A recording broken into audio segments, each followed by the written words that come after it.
बिस्मिल्लाहिर्रहमानिर्रहीम। अस्सलाम वालेकुम my YouTube family, welcome back to my channel food recipes by Kamal. एक बार फिर से अपने तमाम अहबाब के साथ है। तो कैसे हैं आप सब? उम्मीद है खैर आफियत से होंगे, फ़र्स्ट क्लास होंगे और हैप्पी होंगे, हेल्दी होंगे। अल्हम्दुलिल्लाह माह रमज़ान का बबरकत महीने का आगाज़ हो चुका है। आप सबको रमज़ान बहुत बहुत मुबारक हो। और अल्लाह से दुआ है कि अल्लाह हमें इस रमज़ान ज़्यादा से ज़्यादा नेकियां और इबादत करने और इसकी सारी बरकतें और फजीलतें समेटने की तौफीक अता फ़रमाए, आमीन। तो रमज़ान के हवाले से मैं आप लोगों के लिए रमज़ान स्पेशल कद्दू गोश्त की रेसिपी लेकर आई हूँ, जिसे आप सहरी के लिए बना सकते हैं। अमूमन रमज़ान में अफ्तार में फ़्राई आइटम खा लेने के बाद कुछ खाने को जी नहीं चाहता, और सहरी में भी जब तबीयत भी बोझल सी रहती है, तो ऐसे में ये कद्दू गोश्त लाज़मी सहरी का हिस्सा बनाएं, क्योंकि मुझे यकीन है कि ये रेसिपी आपको बहुत पसंद आने वाली है। मैं हूँ कमल और ये है आपका अपना चैनल फूड रेसिपीज़ बाय कमल, जहाँ पे हम आपको तरह तरह की रेसिपीज़ और पकवान बनाना सिखाते हैं, देसी, मुनफरिद और नए नए अंदाज के साथ। रेसिपी स्टार्ट करने से पहले आप सभी लोगों से रिक्वेस्ट है कि अगर चैनल पर न्यू है तो चैनल को सब्सक्राइब कर ले, साथ बने बेल आइकन को ऑल के साथ प्रेस कर ले, ताकि फ्यूचर में मेरी आने वाली वीडियो का नोटिफिकेशन आपको साथ साथ मिलती रहे। चलिए व्यूअर्स, स्टार्ट करते हैं आज की बहुत ही मज़ेदार रमज़ान स्पेशल कद्दू गोश्त की रेसिपी को। कद्दू गोश्त बनाने के लिए हमने यहाँ पर हड्डी वाले गोश्त का इस्तेमाल किया है, और ये 600 ग्राम गोश्त है। साथ ही इसमें हम हाफ़ के जी कद्दू शामिल करेंगे। तो ये एक बड़े साइज़ का कद्दू है जिसे हम इसमें शामिल करेंगे। इसके अलावा प्याज हमने लिया है 3 बड़े साइज़ के, जिसे हम रफली कटिंग कर लेंगे। और सेम इसी तरह 3 से 4 बड़े साइज़ के टमाटर भी हम रफली कटिंग करके साइड पर रख लेंगे।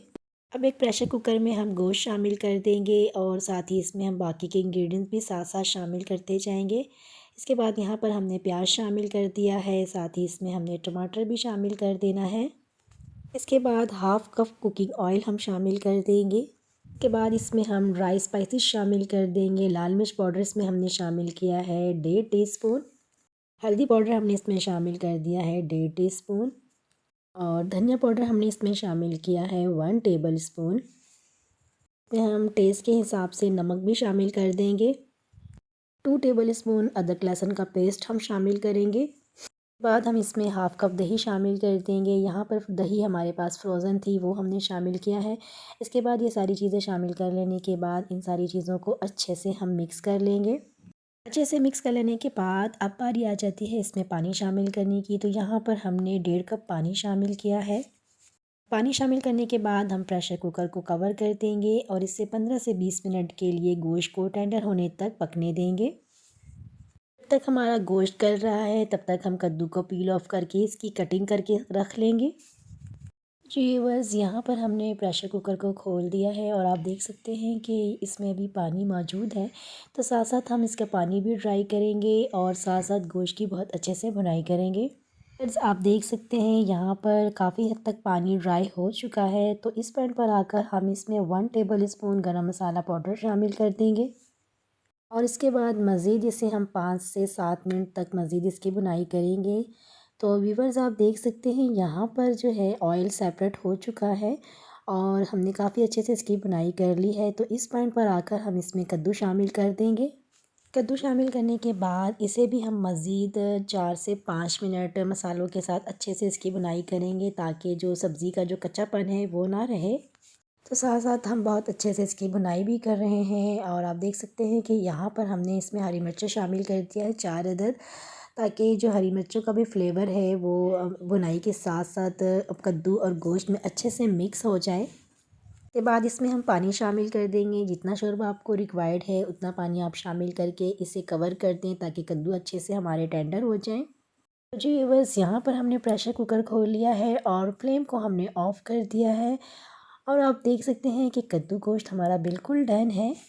और सबसे लास्ट में हम इसके ऊपर से हरा धनिया स्प्रिंकल कर देंगे। तो आप देख सकते हैं कि कद्दू गोश्त की रेसिपी हमारी बिल्कुल तैयार हो चुकी है, बहुत ही मज़ेदार और यमी यमी सी। इसी के साथ ही मैंने इसको डिश आउट कर लिया है। साथ ही इसके ऊपर से मैंने हरा धनिया मज़ीद स्प्रिंकल किया है, और हरी प्याज के साथ मैंने इसकी गार्निशिंग की है। तो उम्मीद करती हूँ आपको ये सिंपल सी और आसान सी रेसिपी बहुत पसंद आई होगी। आप इसे ज़रूर ट्राई कीजिएगा और अपना फ़ीडबैक मेरे साथ लास्ट में शेयर कीजिएगा। तो इस रमज़ान मेरी इस रेसिपी को अपनी सहरी की ज़ीनत ज़रूर बनाएं और इसे आप गर्मा गर्म चपाती के साथ सर्व कर सकते हैं। अपनी स्पेशल दुआओं में मुझे और मेरी फैमिली को लाज़मी याद रखिएगा।